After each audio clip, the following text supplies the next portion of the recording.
Hello dear, good morning to all of you and welcome to success with Sagar. दोस्तों, आप सभी का स्वागत करता हूं आपके अपने YouTube channel success with Sagar में। तो दोस्तों, मैं जानता हूं कि आप सभी विद्यार्थियों में से अक्सर स्टूडेंट ग्रुप डी एनटीपीसी का फॉर्म भरे होंगे और बिहार दरोगा का भी भरे होंगे। तो इन सभी एग्ज़ाम में जो है दोस्तों, पॉलिटी के क्वेश्चन पूछे जाते हैं, अच्छे क्वेश्चन पूछे जाते हैं पॉलिटी के। तो मैं आप लोगों को इस वीडियो में पॉलिटी के इम्पोर्टेंट क्वेश्चंस, जो कि आपके लिए बेहद ही इम्पोर्टेंट होगा, आपके एग्ज़ाम में ऐसे ही प्रश्न देखने को मिलेंगे, ऐसे टाइप के क्वेश्चन आपको मैं कराने वाला हूं। तो आप जो है इस वीडियो को लास्ट तक ज़रूर देखिएगा, ठीक है। और अगर वीडियो अच्छा लगे, क्वेश्चन अच्छा लगे, तो वीडियो को लाइक कर दीजिएगा और अपने ग्रुप में शेयर भी कर दीजिएगा दोस्तों। तो चलिए, और एक बात, यह जो है NCERT सार संग्रह जो है 15वां एडिशन जो है, इससे लिया गया है पॉलिटी के क्वेश्चन। तो आप जान सकते हैं कितना इम्पोर्टेंट है। तो आप देखिए, बहुत कम समय में सारे क्वेश्चन का आंसर। चलिए देखते हैं क्वेश्चन को।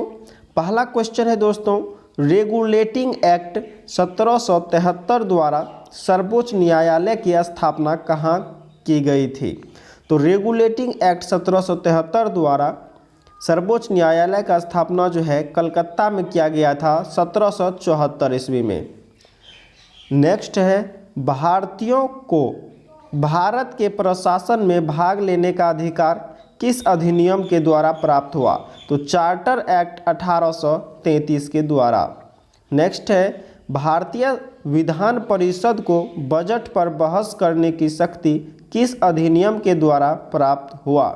भारत परिषद अधिनियम 1892 के द्वारा। नेक्स्ट है, केंद्रीय विधानमंडल सर्वप्रथम किस अधिनियम द्वारा द्विसदनीय बनाया गया? तो केंद्रीय विधानमंडल जो है दोस्तों, वह 1919 के भारत शासन अधिनियम के द्वारा जो है द्विसदनीय बनाया गया था। नेक्स्ट है, भारत के राष्ट्रपति को अध्यादेश निर्गत करने की शक्ति मूलतः किस अधिनियम से प्रेरित है? तो भारत शासन अधिनियम 1935 के द्वारा जो है भारत के राष्ट्रपति को अध्यादेश निर्गत करने का शक्ति प्रदान है। यह जो है 123 अनुच्छेद के अंतर्गत जो है राष्ट्रपति अध्यादेश जारी करता है। किस अनुच्छेद के तहत? 123 यानी 123 अनुच्छेद के तहत राष्ट्रपति अध्यादेश जारी करता है। और राज्यपाल जो है वह 213, राज्यपाल जो है वह 213 अनुच्छेद के तहत जो है वह अध्यादेश जारी करता है। चलिए नेक्स्ट है, केंद्र में द्वैध शासन व्यवस्था किस अधिनियम के द्वारा लागू की गई थी? तो भारत शासन अधिनियम 1935 के द्वारा जो है केंद्र में द्वैध शासन व्यवस्था लागू किया गया था। अगला है, ब्रिटिश भारत में किस अधिनियम में संघीय शासन का प्रावधान था? तो भारत शासन अधिनियम 1935 में जो है ब्रिटिश भारत में जो है संघीय शासन का प्रावधान था। नेक्स्ट है, अखिल भारतीय संघ स्थापित करने का प्रावधान किस अधिनियम में किया गया था? तो अखिल भारतीय संघ की स्थापना जो है दोस्तों, यह भारत सरकार अधिनियम 1935 के तहत किया गया था। नेक्स्ट है, एक निर्वाचित संविधान सभा द्वारा भारत के संविधान का निर्माण करने का प्रस्ताव किसके द्वारा दिया गया था? तो दोस्तों, भारत के संविधान निर्माण करने का प्रस्ताव दिया गया था क्रिप्स मिशन के द्वारा।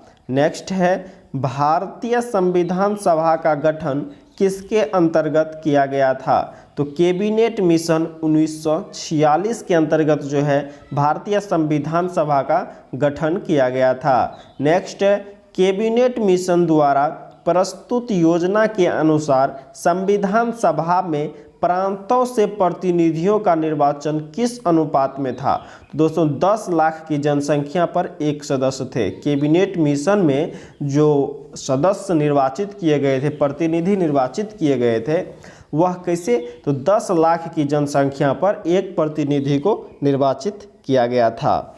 नेक्स्ट क्वेश्चन है, भारतीय संविधान का निर्माण करने वाली संविधान सभा के सदस्यों का चुनाव किसके द्वारा किया गया था? तो विभिन्न प्रांतों के विधानसभा के द्वारा, जिसका अभी बिहार में चुनाव चल रहा है, विधानसभा चुनाव चल रहा है, आप सभी को पता होगा बिहार में।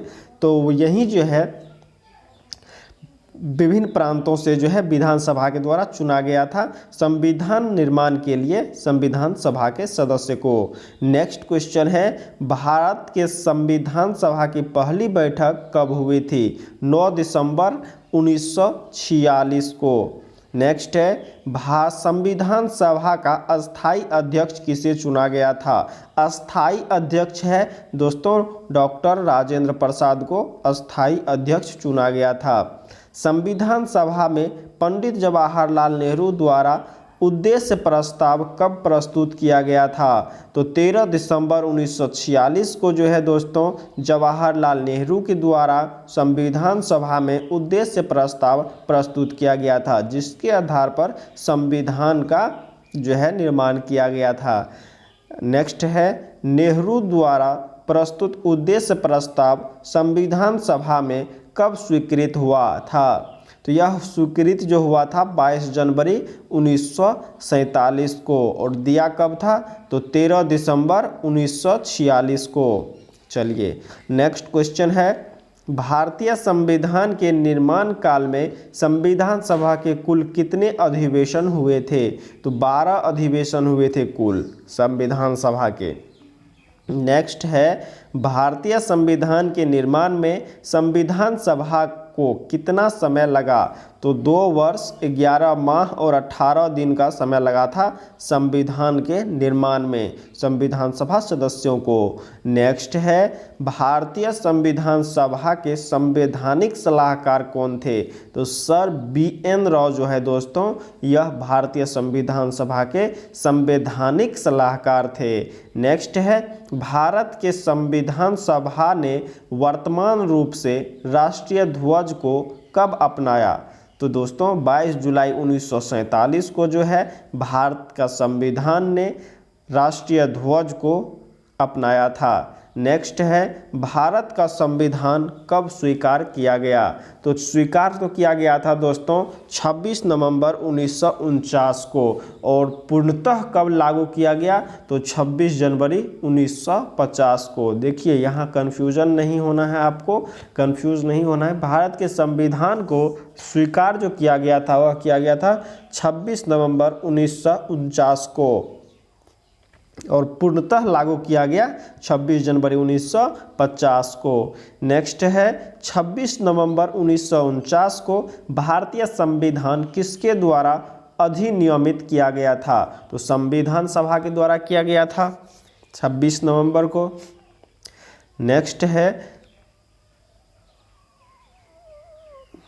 ये क्या है, संविधान सभा को 26 जनवरी 1950 को अपनाया गया था। चलिए अगला देखिए, भारत सरकार द्वारा अशोक स्तंभ को राष्ट्रीय ध्वज के रूप में कब स्वीकार किया गया? तो 26 जनवरी 1950 को। नेक्स्ट है, संविधान सभा की झंडा समिति के अध्यक्ष कौन थे? डॉक्टर राजेंद्र प्रसाद जो थे डॉक्टर झंडा समिति के अध्यक्ष थे। संविधान सभा के कार्यों से संबंधित समिति के अध्यक्ष कौन थे? GV मावलंकर थे। संविधान सभा ने डॉक्टर BR अम्बेडकर यानी भीमराव अम्बेडकर की अध्यक्षता में प्रारूप समिति का गठन कब किया था? 29 अगस्त 1947 को। नेक्स्ट है, डॉक्टर भीमराव अम्बेडकर का संविधान सभा में निर्वाचन किस प्रेसिडेंसी से हुआ था? प्रेसिडेंसी जिसे आप अभी विधानसभा यानी विधानसभा क्षेत्र से ही ना चुना गया था विधानसभा का संविधान सभा का सदस्य, तो वहीं जो है मुंबई विधानसभा से इसका समझिए कि चुना गया था भीमराव अम्बेडकर। ठीक है, नेक्स्ट देखिए, भारत शासन अधिनियम 1919 की समीक्षा करने के लिए वर्ष 1927 में साइमन कमीशन का गठन किया गया था। भारत के संविधान में केंद्र और राज्य के बीच जो है शक्तियों का बंटवारा जो है विभाजन, यह भारत सरकार अधिनियम 1935 पर आधारित है। यानी केंद्र और राज्य के बीच जो शक्ति का बंटवारा है किसके आधार पर है? भारत सरकार अधिनियम 1935 के आधार पर। अगला देख लीजिए, भारतीय संविधान का प्रथम प्रारूप सर BN राव द्वारा तैयार किया गया था। किसके द्वारा? अक्सर ये क्वेश्चन पूछा जाता है कि भारतीय संविधान सभा का प्रथम प्रारूप जो है किसके द्वारा तैयार किया गया था? सर BN राव के द्वारा। नेक्स्ट है, संविधान सभा की प्रथम बैठक की अध्यक्षता कौन किया था? तो डॉक्टर सच्चिदानंद सिन्हा के द्वारा जो है संविधान सभा का प्रथम बैठक का अध्यक्षता किया गया था। अगला है, संविधान सभा के सलाहकार समिति के अध्यक्ष सरदार वल्लभ भाई पटेल थे। कौन थे? सलाहकार समिति के अध्यक्ष कई बार आपके एग्जाम में पूछा गया है। कौन थे? सरदार वल्लभ भाई पटेल। अब देख लीजिए, 1946 के अंतरिम सरकार का जो गठन हुआ था उसका कुछ इम्पोर्टेंट जो आपके एग्जाम में पूछा जाता है। तो जवाहरलाल नेहरू जो थे फ्रेंड्स, वह राष्ट्रमंडल और विदेशी मामलों के मंत्री थे। सरदार वल्लभ भाई पटेल गृह, सूचना एवं प्रसारण मंत्री थे। अंतरिम सरकार जो बना था 1946 में, उसकी बात कर रहे हैं। डॉक्टर राजेंद्र प्रसाद उस समय खाद्य एवं कृषि मंत्री थे। जॉन मथाई जो है उद्योग एवं नागरिक आपूर्ति मंत्री थे। जगजीवन राम जो है यह श्रम मंत्री थे। अगला है, सरदार बलदेव सिंह जो है यह रक्षा मंत्री थे। अंतरिम जो सरकार का गठन हुआ था 1946 में, उसमें लियाकत अली खान जो है यह वित्त मंत्री थे। सी राजगोपालाचारी जो है यह शिक्षा एवं कला मंत्री थे। अब देख लीजिए, प्रमुख समितियां एवं उनके अध्यक्ष इंपॉर्टेंट है, आपके एग्जाम में पूछा जाता है। संघ शक्ति समिति के अध्यक्ष कौन थे? पंडित जवाहरलाल नेहरू। संघीय संविधान समिति के अध्यक्ष कौन थे? पंडित जवाहरलाल नेहरू। प्रारूप समिति के अध्यक्ष आपके सभी प्रकार के कॉम्पिटिटिव एग्जाम में कई बार पूछा गया है, तो मोस्ट रिपीटेड क्वेश्चन है दोस्तों, आपको याद रखना है, डॉक्टर भीमराव अंबेडकर। प्रांतीय संविधान सभा समिति के अध्यक्ष कौन थे? सरदार वल्लभ भाई पटेल। मौलिक अधिकारों एवं अल्पसंख्यक संबंधी परामर्श समिति के अध्यक्ष कौन थे? सरदार वल्लभ भाई पटेल। प्रक्रिया नियम समिति के अध्यक्ष कौन थे? डॉक्टर राजेंद्र प्रसाद। राज्यों के लिए समिति के अध्यक्ष कौन थे? पंडित जवाहरलाल नेहरू। संचालन समिति के अध्यक्ष कौन थे? डॉक्टर राजेंद्र प्रसाद। तो दोस्तों इतना ही आपको याद रखना है, इम्पोर्टेंट क्वेश्चन थे। अब कल के वीडियो में फिर मैं आपको इससे आगे का बताऊंगा। देखिए, जो भी क्वेश्चन है सारे के सारे most repeated, most important question है। अगर आप मेरे वीडियो से सारे के सारे क्वेश्चन को अच्छे तरीके से तैयार कर लेते हैं तो मैं गारंटी देता हूं कि आप किसी भी कॉम्पिटिटिव एग्जाम को करेक्ट कर सकते हो। मैं पूरा तो नहीं कर सकता हूं, लेकिन 80% क्वेश्चन जो है गारंटी के साथ आप यहां से सॉल्व कर सकते हो। तो सोचिए कि अगर 80% आप सॉल्व कर लेते हैं तो आपका रिजल्ट पक्का है। तो थैंक यू दोस्तों, जय हिंद।